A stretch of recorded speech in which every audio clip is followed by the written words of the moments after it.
Hola, digital world. Welcome back once again to another episode of Spliced In Later. I hope you all had a good long Easter. I assume most of you saw Mario. If you enjoyed that review that I put out last week, you're welcome. It's an interesting movie and an interesting reaction, I think, with the way Rotten Tomatoes is showing the critic scores and the audience scores. It's really, the Super Mario Brothers movie is really showing the divide between critic opinion and audience opinion. And at the end of the day, what makes a movie good is 100% dependent on what interests you, what tickles your fancy, what you are looking for in a movie, and what you find enjoyment from. In that essence, there's never going to be a consensus. There's never going to be a unilateral decision that this movie is good and this movie is bad. Heck, even that infamous movie The Room by Tommy Wiseau, people like it. Sometimes ironically, sometimes not ironically. It really doesn't matter. Does this make the whole critic thing irrelevant? Probably. But we also sometimes like to hear people gush about movies or complain about movies, whatever fuels our own personal opinion on something. So in that essence, I'm really glad that the Mario movie is succeeding in that regard, and I look forward to seeing how it will go forward in something like the live-action Little Mermaid or Barbie, or the Timothée Chalamet Willy Wonka prequel movie, or the newest Christopher Nolan movie to come out this year, Oppenheimer, which is a biographical film based on Oppenheimer, the man behind the infamous atomic bomb, I Am Become Death, all of that stuff. Christopher Nolan's movies are normally event stuff. The only Nolan film that I've reviewed in real time is Tenet, which came out in 2020. I did talk about The Dark Knight, specifically The Dark Knight, but in a broader sense, the Dark Knight trilogy that Christopher Nolan made with Christian Bale as Batman and Heath Ledger's the Joker in The Dark Knight, but also other characters across bits. It was a pretty positive experience. If you want to listen to that, that's in a previous episode, as is the Tenet review, which was supposed to relaunch movies. Tenet came out in 2020. It was the first big gamble. So everything had locked down for pandemic stuff. COVID was too dangerous, was the reason why movies weren't coming out. It certainly had nothing to do with the fact that people were worried they weren't going to make $1 billion off their movies. That's not the reason. It was all about public safety. But in June or July is what I wanted to say, and I said both. Hollywood took a gamble with Christopher Nolan's Tenet, and it was supposed to be the movie that saved cinemas. And it didn't really work. You can actually probably give that title to Top Gun Maverick, and it's very well earned. The response to Tenet was quite all over the place. I think people appreciated it on a technological standpoint, but had trouble following it. A little annoyed by the confusing time travelers of it all, the fact that you couldn't hear what people were saying half the time, the jargon went over people's head, that it clocks in at like a nearly 3-hour runtime. If you do hear my cat Winston meowing in the background, it's because I've just got home and he's happy to see me. So now we're at a point where Nolan's got that reputation of the actor the director who isn't for everybody. There's a sense of two striking opinions on that. There's a grandiose scale, but either you're a big Nolan fan, like myself, and each movie that he brings out, you're intrigued to see because there's always a lot of mystery behind it. Tenet, Interstellar as well. You got like a cast list and a general concept of the movie, but you didn't really know what it was until you saw it. And even afterwards, you were still sort of thinking about it afterwards. Or you can just want to go and watch a movie, and just something like a Christopher Nolan movie like Tenet or Interstellar is just too much for you. Sometimes you just want to sit down for 90 minutes and just have a good time. You don't need to fully invest in something for such a long time that you just don't have any real fun with it. To a point where Oppenheimer is coming out the same day as Barbie, directed by Greta Gerwig and starring Margot Robbie as Barbie and Ryan Gosling as Ken. And there is a genuine discussion, contest even, which film will do better and which film people are going to go see. Honestly, speaking to you now, I couldn't tell you. In the olden days, I'd probably go see Oppenheimer first. But, the Barbie trailer looks fucking funny. I can't wait to see that, to be honest. So, interestingly, we're at that point now where the director and his movies which were behind some of the greatest Batman stories of our time, used to be the pinnacle of Hollywood blockbusteriness. Now it's like, can I be bothered when I could just go see a Barbie movie instead? I would much rather see that. So for a brief series on this show, to fill up time between when I'm not reviewing movies or TV shows or anything like that, and hopefully I don't launch a pandemic, because last time I did this was with James Bond. No Time to Die was coming out, and I tried to plan out before it would eventually be released by going through the old Bonds. And all I managed to do was delay that a year after the original time it was supposed to come out, after a first official delay as well. So sorry, Oppenheimer, if I do this to you. But I thought, leading up to this release, we could go back and we could go through Christopher Nolan's films from his early days to his most recent stuff. Not including the Dark Knight trilogy, because I've already talked about it, and not including Tenet, because I've also already talked about it. I also haven't seen all of Christopher Nolan's movies. I've seen the main stuff, the major Hollywood stuff, whether it's big blockbuster or small scale, stuff that's in the Hollywood eye. So his independent stuff, his very small films he's made before the film we're going to talk about today, I have not seen, so I can't really talk about them, to be honest. But to be honest, I don't think many people want me to, so we're not going to worry about that too much. Because I think it's interesting. It's kind of like, it's not the rise and fall of Christopher Nolan, because I don't think he's fallen. I don't think he's become a bad director. His movies are of a consistently high quality, and they are very well made, and they are very good.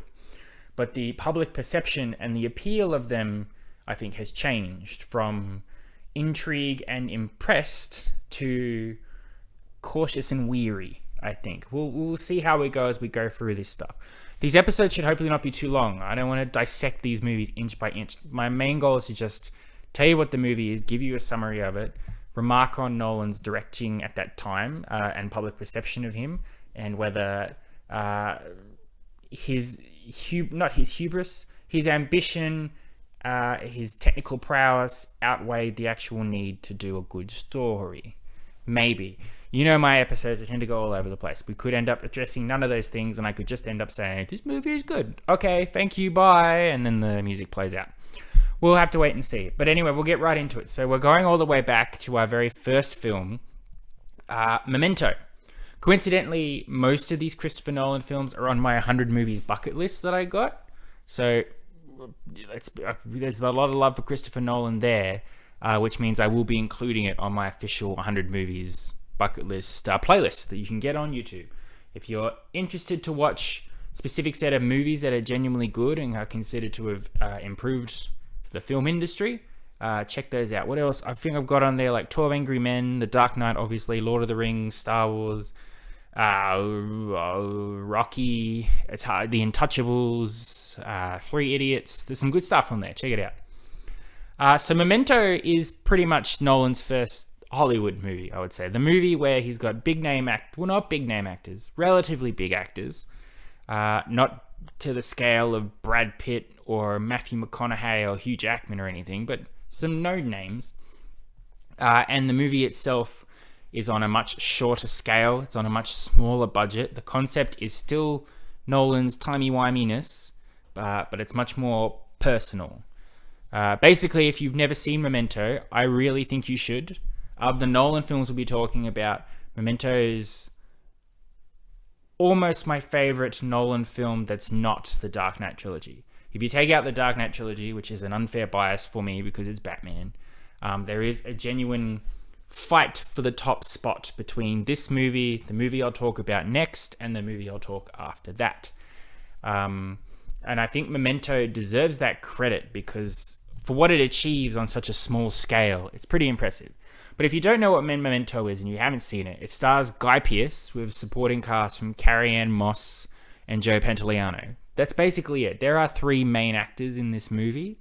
There's some supporting players here or there that show up for like a second or two, but it's mainly those three. And to be honest, it's mainly Guy Pearce. Carrie-Anne Moss and Joe Pantoliano's roles in the story, how they interact with each other, is absolutely influenced on Guy Pearce 100%. Because basically what Memento is about Guy Pearce. He is a guy who's suffering from a short-term memory loss, a very rare, extremely specific case of short-term memory loss. He can remember his past up until a point. So he can remember his wife, he can remember his childhood, he remembers all this stuff. But then something happened to him. I can't remember if it was degenerative or he was injured. Doesn't really matter because it's not important to the story why he has it. But what it is, it's a 5-second memory reset. So he is incapable of creating new memories. So for instance, if you got up to go to work, you got out of bed, you walked to the bathroom, you brushed your teeth, you put that down, you turn to walk out of the bathroom, you will immediately forget that. You will think, why am I in the bathroom? What am I doing here? Crippling. In a way, you feel like it's impossible to operate that. But Guy Pearce has worked out a way where he's got tattoos all over him, he's got clues on his arms, certain things that will help him remember things, whether it's his telephone number, his own name, not his name, he remembers his name, but like what car he drives, what his current address is, who are his friends, that sort of thing. And basically the movie sort of shows that his wife has died. We don't know how or why. His wife has been murdered, and his main goal in the movie is he's trying to figure out who did it and get revenge, and also come to terms with that in a way where he can't ever remember anything. But in a unique Nolan way of direction and storytelling, it's not that simple for us either. So we understand that and we get it. But the movie is also shot backwards as well as forward. And I don't mean that they time travel or anything. You will get a scene which is set at the start of the movie, but then a scene set at the end of the movie. So it helps that the forward scenes are in color and the backward scenes are in black and white. It could be the other way around. I don't really care. So you always know what part of the story you're watching. But for instance, the movie starts off, Guy Pearce, he's headed down to check out of a hotel. The very next scene will be him covered in blood, driving a car. And in that instant, you always start each scene when his memories reset. So he doesn't remember what has happened before that scene, regardless of what end of the story you're telling. It's pretty overwhelming when the movie starts off and you have to wrap your head around that for the first time. But what actually comes from that is a very unique way of storytelling, because it's like a murder mystery of sorts, where you have to work out the clues to figure out what's going on. And the backwards and forward scenes help complement each other. You'll learn something about a character that you didn't know in a certain direction of the story, which then reveals itself in the other side. But what you remember, he forgets. So you get to learn and understand and pick up what's going on while desperately watching him not. Which is an engrossing thing. It's not a very long movie. I think it barely clocks in at an hour and a half, but it's zipping along so fast, and there's so much back and forth and shocking developments that it just goes by like that, because you're immediately hooked by the premise of this story. Guy Pearce is a very likable character, regardless of the fact you know very little about him. You feel for him, especially with the whole his wife is dead sort of thing, but also just the desperation of trying to live in a world where you can't remember anything after 5 minutes or whatever is insane. And then you learn about Carrie-Anne Moss's character and Joe Pantoliano's character, and they are both slimy. They're squirrely. They both claim to be Guy Pearce's friends, and they could very much be, but they're also, their personalities and the way they behave suggests deceit. But is that because you're perceiving them through the backwards forward storytelling? You don't really know what they've previously done or what they're going to do. That's Guy Pearce's perception, or are you reading too much into it? It always keeps you on your toes. You never know for certain what anybody's particular goals are until a big reveal comes in, and that completely changes the character and the perception and all of that stuff. Memento is a fantastic film. Give it 9 stars out of 10. I can't talk too much more into it because it's a unique viewing experience if you've never seen it, especially if you want to get all the surprises and revelations that you would if you haven't seen this before. It's also one of those films that's rewatchable. So you do get that interesting experience of watching it for the first time. And then when you've watched it, it benefits you to go back and watch it again, because then you watch it with the knowledge that you didn't have before. You understand the twists and turns of the story, and then you get the interesting experiment and viewing experience of watching the film with that information that you didn't have before. And scenes that originally did not make any sense at all immediately make sense to you. Little mannerisms, little quirks, little pivots in the story, you understand. So it's a movie that can be rewatched easily. Is it his best film? At this stage, I would say not. But there's something to be said about the simplicity of it. This is Nolan before he raked in $1 billion at the box office, and then it became all about when's the next Nolan film? How many big actors are going to be in it? What's he going to do that's going to boggle our minds? This is a very simple idea that is just told in a very unique, intriguing way. As I said, Guy Pearce, Carrie-Anne Moss, Joe Pantoliano, that's it. You don't get a list. The list of cast for Oppenheimer is ridiculous. I think there's like 46 big names. Maybe not all big names, but they're all established actors, whether they were as big as Brad Pitt or as small as Josh from Drake and Josh. They're all in there. It's ridiculous. That's a lot of people. You look at something like this and it's almost beautiful in how quaint and simple it is. Memento is what Tenet probably should have been, but Tenet was swallowed up in its own ambition and hubris and technicality of it all, because Tenet is also about time travel. There's a lot of backwards and forwards and that sort of stuff as well. It's quite similar to the concept of Memento, maybe executed differently because one's a mental illness and the other is literal science fiction or whatever. But I would easily rewatch Memento twice in a row before I probably would sit down and watch Tenet, because I get more out of Memento and I get more satisfaction out of Memento, and I appreciate the simplicity of it. I don't know if Memento is the thing that really caught people's attention for Nolan. I remember a friend of mine did a assignment on Memento in class at school, and a lot of people were like, what's this movie he's talking about? I don't get it. I don't know if The Prestige was the one that people took note of, or if it was it definitely at the very least was Inception, which came out in 2010 after The Dark Knight. People were enjoying the Batman movies because of Batman, less like it's a Christopher Nolan film with Christopher Nolan concepts and ideals and ambitions and all this, that, whatever. But there is something to be said when you sit there and you marvel at Tenet, but you're also overwhelmed by it. When you go back and see Memento, just at how simple it is, but how incredibly engaging it is, and how interesting and unique a concept and incredible direction by Nolan to do that back and forth storytelling. It's pretty crazy. It's kind of showing you what happens in Hollywood when an independent director suddenly makes it big and then they're thrust into the limelight. The amount of small-time directors that have a little bit of success and then immediately have to direct the next superhero film. And of course they can't, because it's not what they got into directing to do. It's not their style. They can't do their sort of thing. It's like the Shazam movies, which clashes with David F. Sandberg's horror nature. A lot of people are saying, you got to go see Shazam because it's a family movie. It's like, yes, but a demon also bites a man's head off and throws him out a window. Is it a family film? So, there you go. I guess if I had to recommend, I don't know, how am I going to end these up? Would I recommend them? Obviously I would.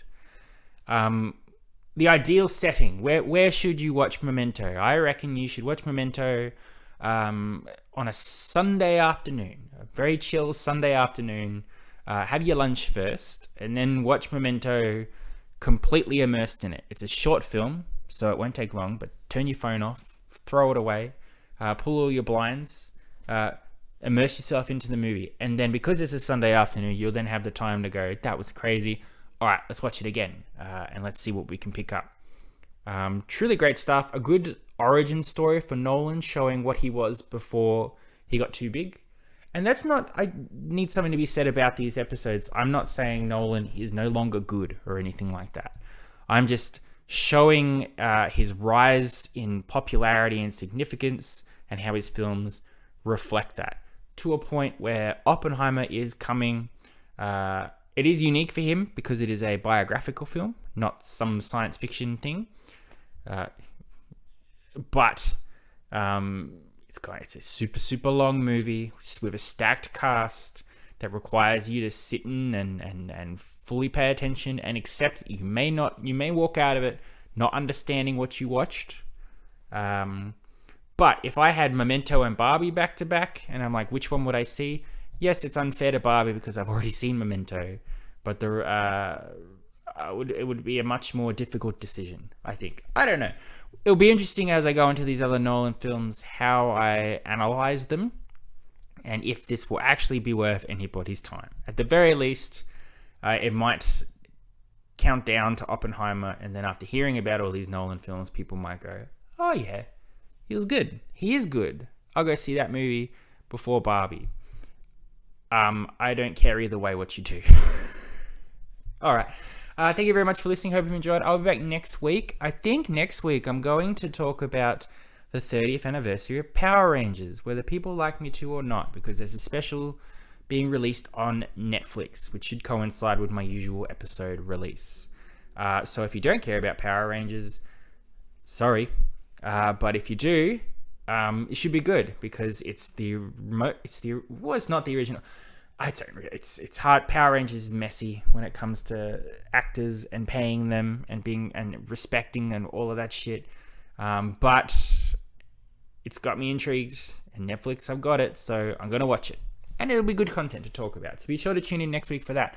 But until then, I love and appreciate you as always. Thank you for listening to me and me rabbit on. It does mean a lot to me that anybody listens. So yeah, cheers. But until next time. Adios, muchachos.